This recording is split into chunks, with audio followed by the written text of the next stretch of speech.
Tá indo? E aí, Carlos, mais uma vez, mais uma COP. Mais um ano. Né? Mais um ano. Essa COP já com um novo governo, com uma Global Stock Take e com os mesmos problemas. Parece que não avança, parece que não vai. Mas como é que está sendo a sua visão aí dos trabalhos na COP? Olha, a gente está no começo ainda da COP, né? E, claro, sempre é um prazer a gente estar aqui, né? E mais uma COP, mais uma das nossas conversas já clássicas, né? Rodrigo, assim, o que eu vejo, né? O terceiro dia foi, a gente está entrando no quarto dia, né? Você sabe que eu sou um otimista. Sim. Otimista no sentido de que as discussões, essa é uma COP principal, diferente de Sharm el-Sheikh o ano passado, né? Porque, como sempre, a população, e tem que ser dessa maneira, né? A sociedade civil traz uma expectativa como se toda a COP fôssemos resolver muita coisa. Mas dentro do planejamento, né, da diplomacia global, não é assim que funciona. E lembrando sempre que a COP é um ambiente negocial, né? Hoje tem muito aqui da sociedade civil presente, tem muito do setor privado, mas antes de qualquer coisa, a COP é um ambiente negocial. Essa COP é uma COP importante, né? É uma COP principal, uma COP que não é intermediária. E daí a gente tem várias discussões super importantes, como, por exemplo, o Global Stock Take, né? Que nada mais é, no final do dia ali, para a gente entender como a gente avançou desde Paris, né? Então teremos essas contagens para saber como a gente está indo. Enfim, os relatórios do IPCC estão aí, não é segredo para ninguém, né? É claro que o Global Stock Take a gente consegue ter mais clareza, mas a gente sabe onde a gente está, né? Os últimos anos, a gente sabe que foram recorde pós-pandemia ali de emissões de gás de efeito estufa, então não vai ser segredo para ninguém. E com relação aos efeitos da crise climática, né, porque quando a gente fala em mitigação, a gente sabe que a gente está indo muito mal, e agora, cada vez mais, a gente vê o quanto é necessário a gente falar em adaptação e resiliência. Mas eu estou na minha quarta COP. Sim. Você tem algumas mais, né? E a gente percebe a mudança que teve nesses 4 anos que eu tenho coberto mais de perto, uma mudança até no ritmo. Eu lembro que a primeira COP que eu fui em Madrid, a primeira semana, não acontecia nada. Era uma coisa mais ali de bastidores e tal.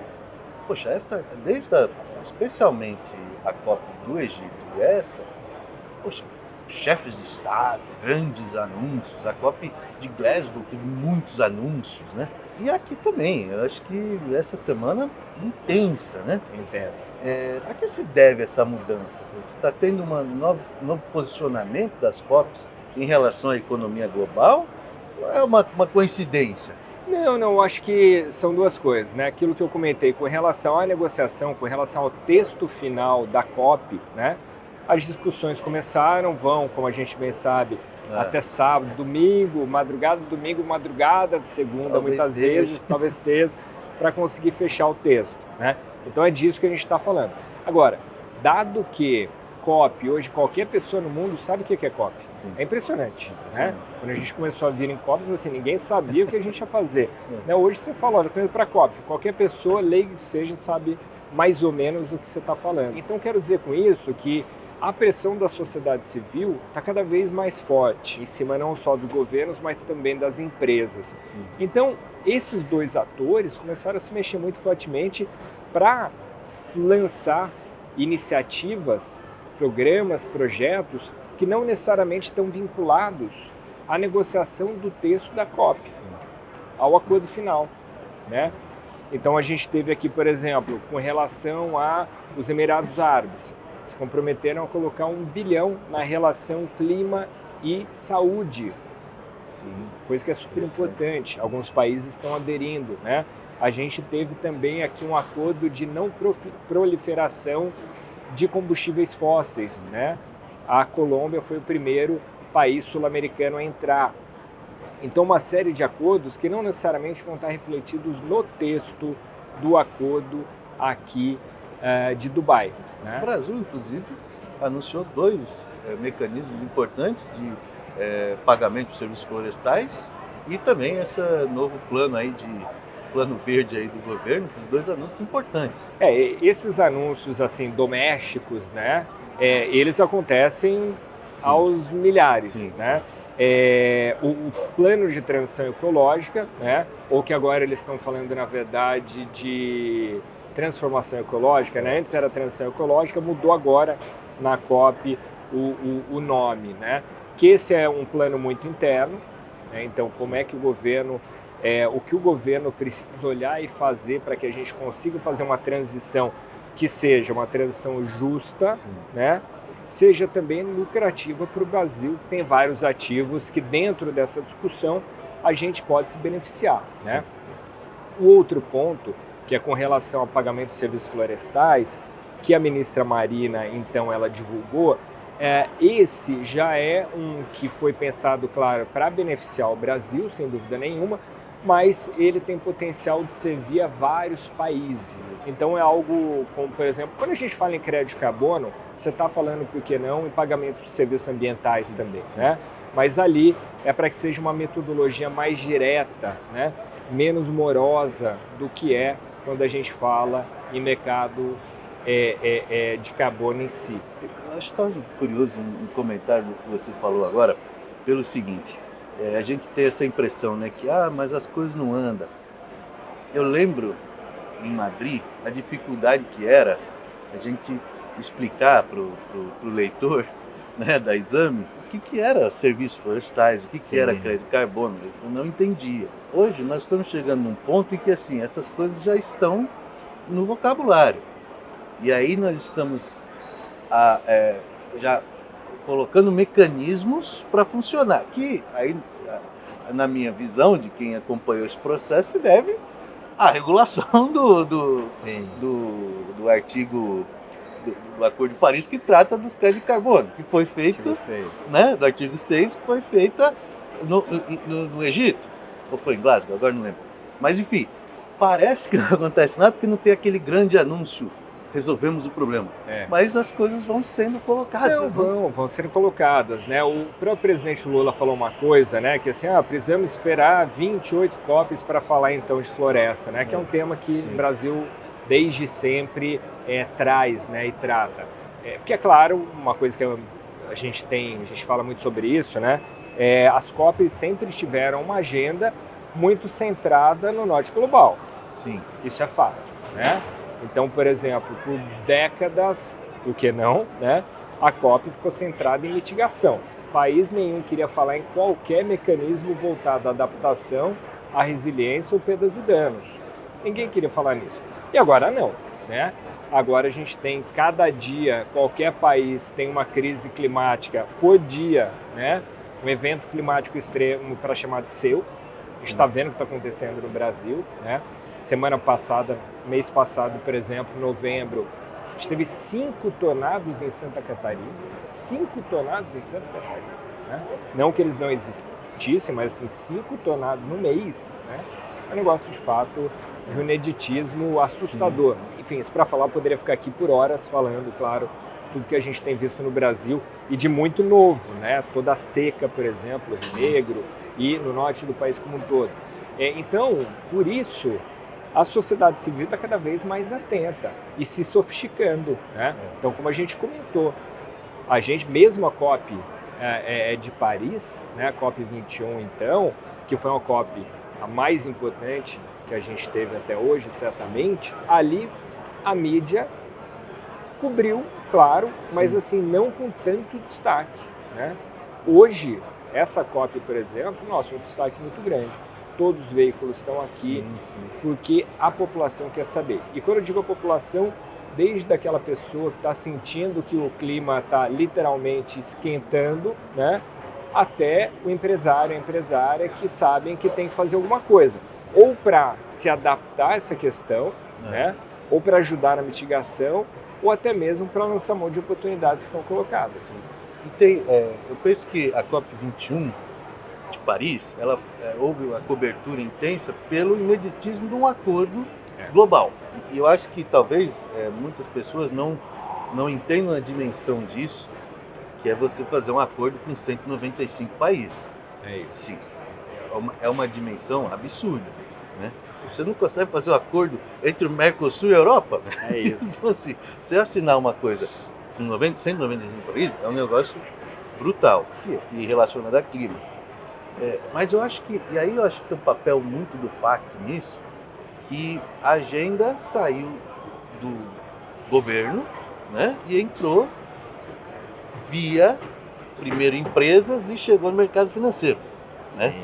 Eu acho que essa é a grande mudança e talvez, eu não sei como é que você enxerga hoje aqui em Dubai, que é um centro importante de economia, pelo petróleo, óbvio, mas enfim, também pelo turismo, pela Sim. suntuosidade aqui da cidade, acaba que eu sinto também que essa agenda empresarial está mais forte que no ano passado. Então, está muito forte, né? Está muito forte. Hoje, por exemplo, no evento do Pacto, né? O Care for Climate, a gente teve ali, por exemplo, alguns anúncios, o fundo de pensão norueguês, né? Falando em adaptação, né? Ou seja, vai colocar dinheiro nisso, falando também de fazer uma análise mais qualificada e aprofundada de empresas para saber como que estão indo esse processo de transição energética, né?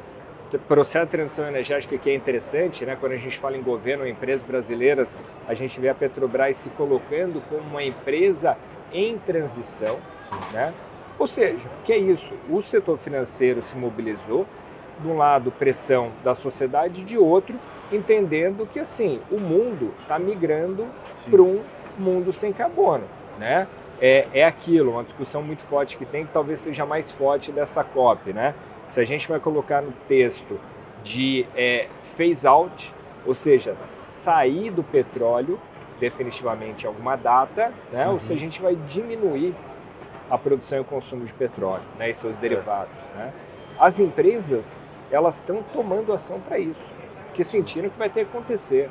Então, por exemplo, mesmo, e falando nisso, nas coisas do phase out, phase down, com relação ao anúncio do governo de entrar na OPEP+.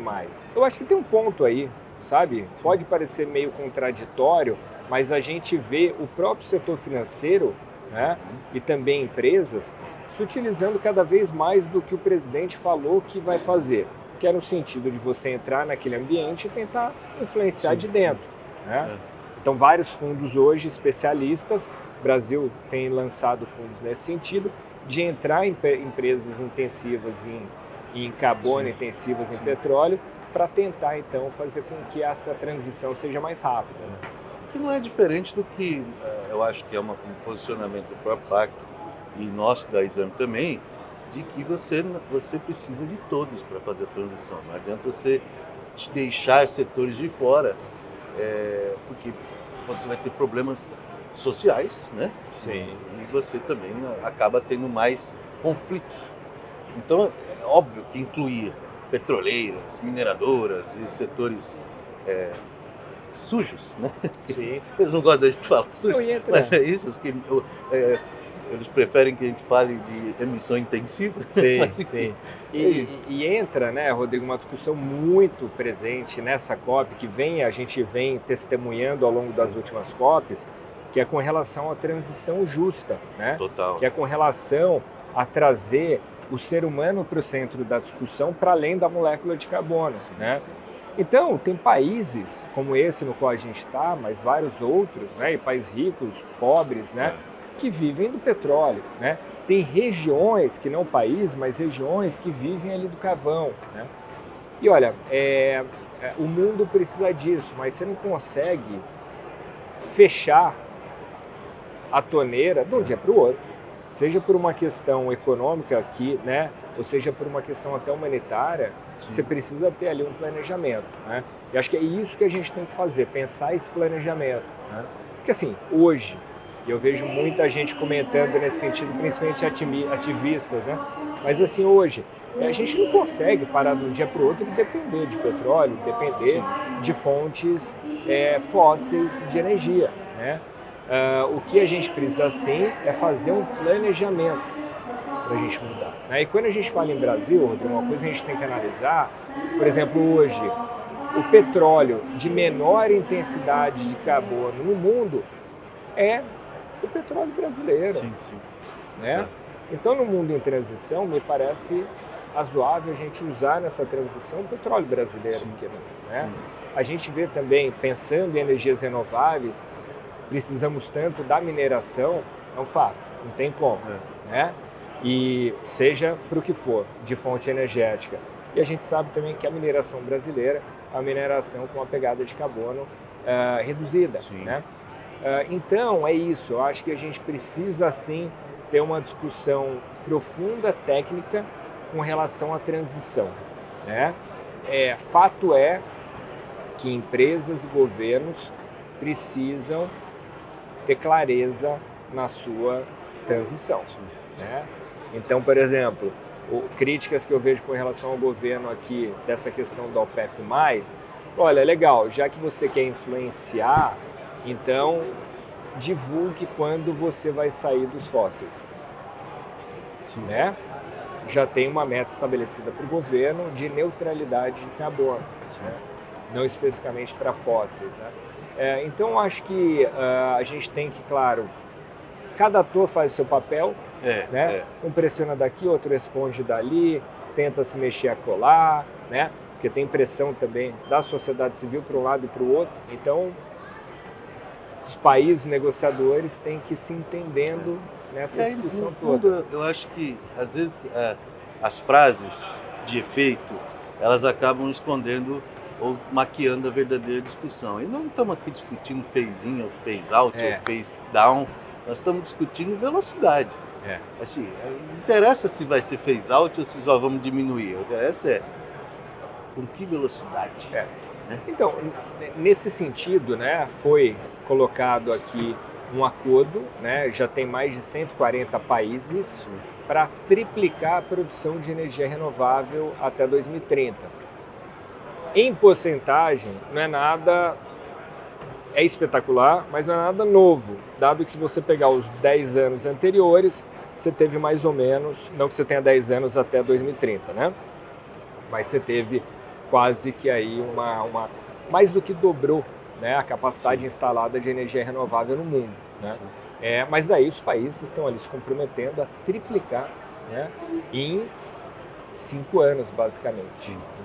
O que é muito agressivo, Então, por isso que eu falo assim, né, é claro que o mundo tem mostrado, né, a natureza tem mostrado que a gente não está na velocidade que deveríamos estar, mas dado esse ambiente, que é um ambiente bastante difícil, né, você falou que é difícil de fechar acordo Mercosul-União Europeia, eu diria traria um outro elemento, né? Se colocar um tema para a gente discutir uma família, 10 pessoas, já vai ser difícil chegar a um acordo. Imagina 190 e poucos países, né? E de novo, cada um tem seu interesse e são interesses legítimos, sabe? Então, assim, não é uma discussão fácil de fato. A única coisa que eu acho aí, falando do Brasil, só para a gente encerrar, é o seguinte: tem países que, na maioria dos países, tem alguns setores vão bem, outros setores vão mal nessa transição. Tem países que vão melhor, tem países que vão pior. Agora, o único país que só ganha é o Brasil. Eu não consigo... Acabou de falar aqui, até a mineração, até o carvão brasileiro ganha. Então não é possível que a gente realmente não empurre essa agenda para frente no Brasil, né? Tem que empurrar, tem tudo para ser de fato assim, um país que vai mais se beneficiar, né? Não da crise climática, porque com relação a essa ninguém se beneficia, mas com relação à transição energética, por exemplo, né? Mas fato é, Rodrigo, eu sempre falo isso e esse ano eu estou falando cada vez mais, né? Dado que a gente já está em dezembro. Isso não vai acontecer sem intenção, né? Então, sem uma intencionalidade da sociedade inteira, não vai acontecer. Por isso que eu falo que sempre me preocupo com aquela discussão, você vai falar com um empresário, muitas vezes fala assim, sim, crédito de carbono. Não, para falar de crise climática, tem milhares de outros pontos para além de crédito de carbono. Alguns, na maioria das vezes, muito mais prioritários, né? Então, é isso, assim, a gente precisa ter clareza da discussão, a gente precisa se aprofundar nela, ver quais são, sim, as oportunidades, mas também os riscos e desafios, e aí, sim, de maneira consistente, a gente liderar essa agenda. Legal, muito obrigado, cara. Mais uma vez,